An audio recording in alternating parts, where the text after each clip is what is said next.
Ladakh has been in the news with demands for greater autonomy and protection of local rights. In a recent interaction, Rahul Gandhi highlighted the grievances raised by local youth. Ladakh लड़ते आया है, लद्दाख लड़ रहा है और लद्दाख लड़ते रहेगा अपने कल्चर के लिए, अपनी आइडेंटिटी के लिए और अपने एनवायरनमेंट के लिए। बीजेपी के लोग ये जानते हैं कि अगर आपको रिप्रेजेंटेशन दिया जाए तो फिर वो आपसे आपकी जमीन नहीं छीन पाएगी। मामला जमीन का है। Protections that once kept outsiders from buying land or taking government jobs vanished with Article 35A.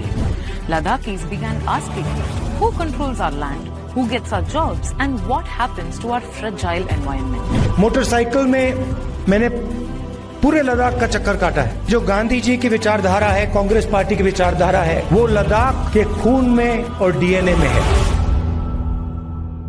Hello, how are you? How are you? How are things back home? 24 सितंबर का जो इंसिडेंट था sir, that was the blackest day in the history of Ladakh sir. We lost our 4 young brave-hearted men जिन्होंने लद्दाख के लिए, लद्दाख की पहचान के लिए उन्होंने अपनी जान की शहादत दी और गवर्नमेंट ऑफ इंडिया पे अभी भी उसका कोई असर नहीं हो रहा है। When there were open fire on the protesters, one of the main questions that arises is who gave the orders to openly fire on the innocent unarmed people, and did they follow the proper protocol? They were openly firing on innocent people, and how can you justify that?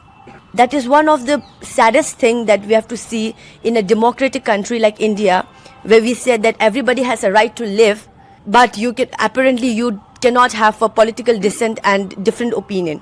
लोग कहते हैं 4 ही लोग मरे, गोली उन्होंने बहुत लोगों पे चला है सर, मरे सिर्फ 4। There's videos of this going on. Yes.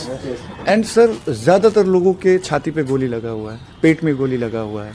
It's not a good example for the rest of the country. Right. Absolutely. Do you understand that? Yes. And how you have been treated is not fair. Right, sir. Right. The government does not understand. No. India is a multicultural, multi-religious country. This is really the fight between us and them. Yes. You know, they don't understand actually what India is. You can see it. Same thing is happening in different parts of the country. It's happening in Manipur. You can see, but unfortunately, people are suffering. A large chunk of our land is being taken for solar power. Just given to his friend. To his friends, Mr. As you know, Adani. So interesting. Yeah. This is the pressure land that they have given just for transmission infrastructure from the national grid to Ladakh. They have allocated around 20,000, almost 21,000 crores of funds. Government funds. Yes, government funds. To help him build his thing. Yes. चलिए statehood आपका वो हो गया, problem हो गया। चलिए 6 schedule आपका problem है। हम लोग public service commission for Ladakh मांग रहे हैं, यंग जनरेशन ये मांग रही है, आपको वो देने में भी आपको प्रॉब्लम आ रही है और कोई भी हमें एम्प्लॉयमेंट है ही नहीं, 0 एम्प्लॉयमेंट है। अब अगर ये लोग कह रहे हैं कि अब अगर आप प्राइवेटाइजेशन करोगे तो वहाँ एम्प्लॉयमेंट बढ़ेगी। हम विजन क्या देख रहे हैं? हम विजन देख रहे हैं कि 2047 तक हमें विकसित भारत बनाना है, बट हाउ? हमारे अंदर तो वो स्किल ही पैदा नहीं कर रही है और वो हमारे वहाँ आके प्लांट लगा रहे हैं, बोल रहे हैं कि जॉब क्रिएशन होगा। चलिए जॉब क्रिएशन होगा, मान लीजिए, मान लेंगे हम, लेकिन वहाँ भी हम करेंगे क्या? यही छोटे मोटे सामान इधर उधर करने की चीज़ें, पेन वेन बनने की। क्योंकि हमें सोलर प्लांट वाला स्किल हमारे अंदर है ही नहीं, वो स्किल हमारे अंदर है ही नहीं। तो आप वो चीज़ें आके वहाँ बनाओगे हम, और वो लोग हमें कहते हैं कि लद्दाख वाले एंटी डेवलपमेंट है, वो डेवलपमेंट के बिल्कुल खिलाफ हैं। ऐसा है ही नहीं।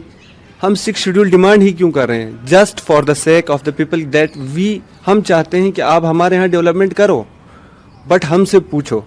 नेचर ने ही लद्दाख को इस तरह बनाया है कि रिसोर्सेज वहाँ बड़े लिमिटेड हैं। तो जस्ट इमेजिन अगर आप इतना ज़्यादा चीज़ें हमारे वहाँ इतना ज़्यादा बर्डन डालोगे, इतनी ज़्यादा इंडस्ट्रीज डालोगे, तो आज जिस लद्दाख को आप प्यार से कोल्ड डिजर्ट कहते हो, वो दिन दूर नहीं है कि ये प्योरली एक डिजर्ट बन जाएगा। सर लद्दाख कुछ नई चीज़ नहीं मांग रहा है गवर्नमेंट से। हम अपने हक मांग रहे हैं जो लद्दाख को मिलने चाहिए। Being an Indian citizen under the constitution of India, हमें जो चीज़ें मिलनी चाहिए हम वही चीज़ें गवर्नमेंट ऑफ इंडिया से मांग रहे हैं। लद्दाख के लोग सिर्फ 4 डिमांड्स गवर्नमेंट ऑफ इंडिया के सामने रख रहे हैं, वो भी अंडर द कॉन्स्टिट्यूशन से। We are demanding for the 6th schedule, जिसके अंडर हमारा लद्दाख का लैंड प्रोटेक्टेड हो जाए, अंडर स्टेटहुड वी वांट कि हमारे पीपल हमारी रिप्रेजेंटेशन करे, क्योंकि हमसे ज़्यादा हमारे एरिया को, लद्दाख को कोई नहीं जान सकता है सर। लद्दाख एक दो चार जो लोगों का जो कॉर्पोरेट वर्ल्ड्स हैं उनका बिजनेस ग्राउंड नहीं है sir. Ladakh is asset of our country. But that is the vision of Mr. Modi, that it is that it does not belong to you, that it belongs to Mr. Adani. There's no democracy in Ladakh. There's no hill council now, in Kargil only, and there's no assembly as well, and no panchayat as well, no municipal as well. So there's no power to the people. Ladakh mirrors a threadbare, naked police state at this point of time.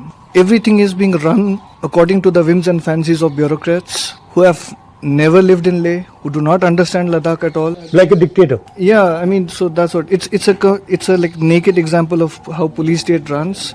Hope we are expecting the elections to happen, but still the council does not have any power.